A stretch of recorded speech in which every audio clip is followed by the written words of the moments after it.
আসলে একটা জিনিস মিলিয়ে দেখবেন, যে কাঁদায় সেও কিন্তু একদিন কাঁদে, আর যে অবহেলা করে সেও কিন্তু একদিন অবহেলার পাত্র হয়। আসলে এটা কোনো অভিশাপ না, এটা হলো নিয়তির ছোট্ট একটা চাল, আর পুরোটাই সময়ের খেলা।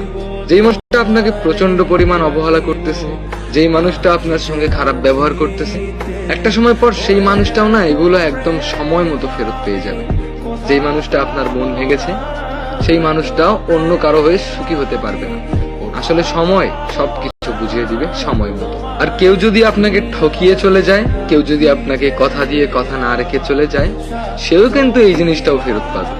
কথা দিয়ে কথা না রাখার যে যন্ত্রণা, এটাও সে একদিন ফেরত পেয়ে যাবে। তুমি যেমন ব্যবহারটা ঠিক দেখাবে, ঠিক সেই রকমটা তুমি ফেরত পাবে।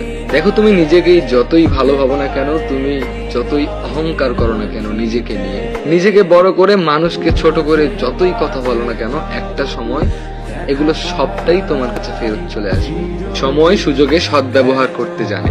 দেখো, তোমার ভালো সময়ের জন্য তুমি যার তার সঙ্গে যেমন খুশি তেমন ব্যবহার করবে, এতেই কি হলো? একটা জিনিস ভালো করে মনে রাখবে, দিন কিন্তু সব সময় সমান আসে না। মাঝে মাঝে কোনোদিন রোদও ওঠে, আবার কোনোদিন আকাশ মেঘ করে বৃষ্টিও পড়ে। তো এত অহংকার, নিজেকে নিয়ে এত সুনাম, এত প্রশংসা করা উচিত নয়। আসলে ভালো সময় যে সব সময় থাকবে এমনটাও কোনো কথা নয়। খারাপ সময় একদিন তোমারও আসবে।